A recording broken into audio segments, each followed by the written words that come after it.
할렐루야, 오늘도 진리의 말씀과 그리스도의 사랑으로 충만해지시길 축복합니다. 스가랴 10장 1절부터 12절까지의 본문으로 하나님의 말씀을 전하겠습니다. 1절과 12절만 읽겠습니다. 봄비가 올 때에 여호와 곧 구름을 일게 하시는 여호와께 비를 구하라. 무리에게 소낙비를 내려서 밭의 채소를 각 사람에게 주시리라. 내가 그들로 나 여호와를 의지하여 견고하게 하리니 그들이 내 이름으로 행하리라. 나 여호와의 말이니라. 아멘.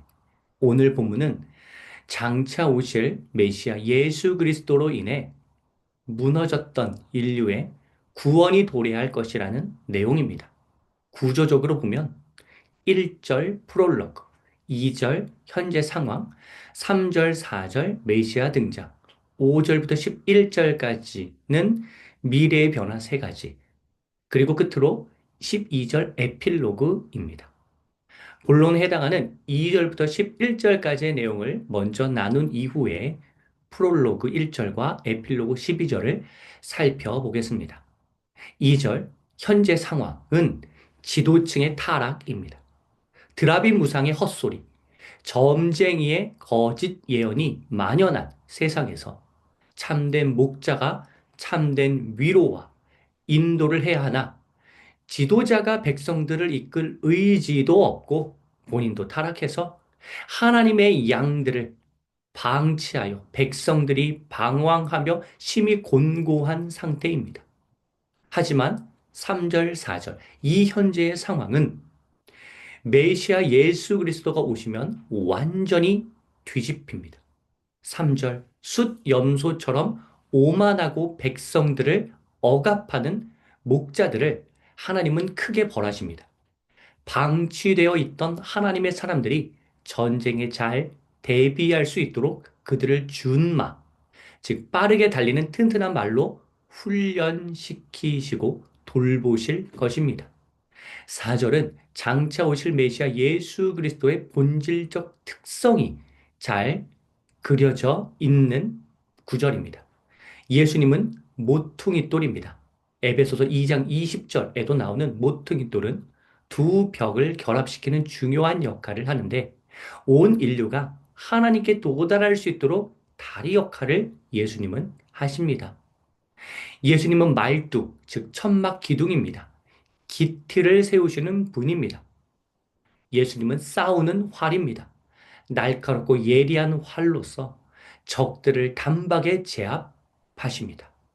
이처럼 모퉁이돌, 말뚝, 싸우는 활과 같은 완전한 지도자이신 예수님을 본받은 지휘관들이 대거 양산되는 세상이 올 것입니다. 메시아 예수님의 오심으로 인해 나타날 세상의 변화가 5절부터 11절까지는 크게 세 가지로 나옵니다. 5절은 용맹, 6절부터 9절까지는 회복, 10절, 11절은 진출입니다. 각 절에 핵심적인 포인트가 있는데, 유념하게 봐야 될 그 부분이 있는데, 그 부분을 유심히 보시면서 묵상하시면 말씀이 더 깊이 있게 다가올 것입니다. 첫째, 예수님으로 인해 우리는 용맹해집니다. 5절, 원수를 손쉽게 진흙 밟듯이 무찌릅니다. 말을 타고 오더라도 상대가 되지 않습니다. 그러니까 상대방이 말을 타고 오더라도 우리와 상대가 되지 않습니다. 하나님이 우리와 함께 하시기 때문에 놀라운 힘이 발휘되어 적들은 수치를 당하게 됩니다.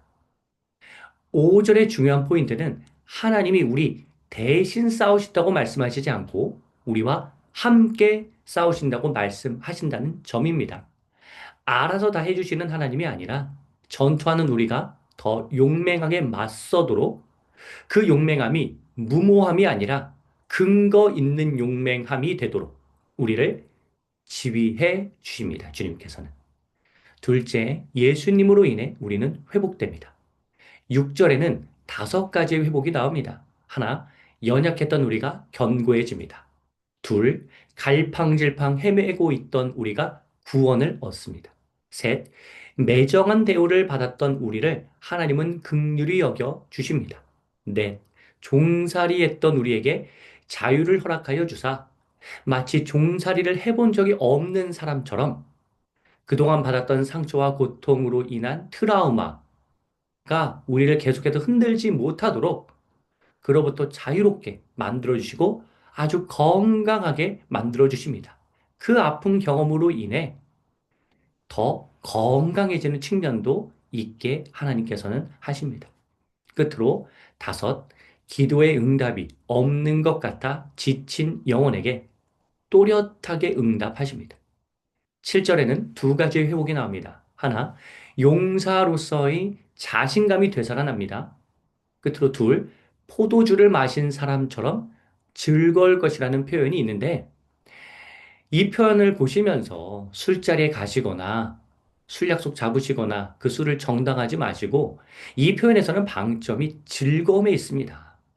즐거움과 기쁨이 크게 일어난다는 의미를 담고 있는 구절입니다. 그리고 중요한 표현은 여호와로 말미암아이죠. 하나님으로 인해 기쁨과 즐거움이 생겨난다는 뜻입니다. 여기에는 두 가지의 개념이 담겨 있는데 하나님이 기쁨의 원천이 되시다는 뜻이 있고 또 다른 하나는 하나님 자체가 기쁨이다. 그러니까 하나님을 통하여 얻게 되는 기쁨, 하나님 자체가 기쁨임을 경험하는 것. 이 두 가지의 의미가 담겨 있습니다. 8절, 포로 생활에서 구출하시고 포로로 잡혀서 번성함이 중단되었는데 다시 번성하게 하십니다. 재미있는 표현은 하나님의 휘파람입니다.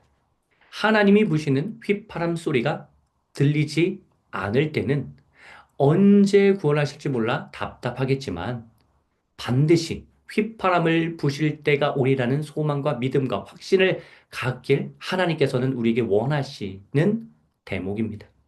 8절에 나온 이 구속은 두 가지의 개념을 담고 있습니다. 위험과 위기에서 구출해 준다는 의미의 구속과 하나님께 구속되어 있으면 안전하다는 뜻의 그 구속. 이렇게 두 가지로 볼 수 있습니다. 9절은 회복의 이유가 나옵니다. 사로잡혀 있을 때에도 하나님을 잊지 않고 믿었기에 지금의 이러한 회복이 일어나게 되었다고 칭찬하시듯이 말씀하십니다. 셋째, 예수님으로 인해 우리는 더 넓게 진출합니다. 진정으로 회복되면 외부로 더 확대되어 활동하게 됩니다. 10절, 애굽과 아수르의 포로였던 이스라엘은 이제 힘을 모아 길르앗과 레바논으로 진출하여 영향력의 영역이 확대됩니다. 이 과정에서 중요한 표현은 하나님이 이끌어 가신다입니다. 하나님의 인도하심에 따라 나아가니 더 넓게 확장되어 거할 곳이 부족해질 지경에 이를 정도입니다. 11절, 이스라엘을 사로잡았던 애굽과 아수르의 고가 납작해집니다. 애굽 나일강이 물결을 치면서 이스라엘을 잡아먹으려고 하지만 그 나일강이 다 말라버리고 아수르의 교만은 꺾이며 이 규는 권력을 상징하는데 애굽은 국가 권력을 잃게 됩니다. 이는 하나님의 위세와 위엄이 타락한 세상에 그것보다 더 강하다는 사실을 우리에게 보여줍니다. 이처럼 메시아 예수님의 현현으로 인해 용맹과 회복과 진출의 복을 누리게 됩니다. 이제 프롤로그 1절과 에필로그 12절에 갖는 의미를 살펴보겠습니다. 스가랴가 기록되던 시기에는 성전 완공도 성전 완공이 되지 않고 성전 재건이 이루어지다가 답보 상태에 있었던 시기였고 인류를 구원할 메시아가 아무리 기다려도 오시지 않아 답답하고 막막함이 컸던 때입니다. 하지만 오실 메시아에 대한 이야기에 앞서서 하나님에 대한 오해를 바로잡는 기능을 1절 프롤로그가 합니다. 하나님은 어떠한 분이신가? 봄비가 내려야 할 때 우리가 기도하면 비구름을 만드셔서 반드시 적절한 시기에 충분한 비를 내려주사 풍성한 양식을 공급해 주시는 신실하신 하나님이시다. 그 사실을 너희가 역사적으로 경험하였는데 반드시 그 하나님을 기억하고 신뢰하라라고 하는 메시지를 1절에 주고 나서 이 2절부터 11절까지의 본론에 해당하는 내용을 기록하고 있고 선포하고 있습니다.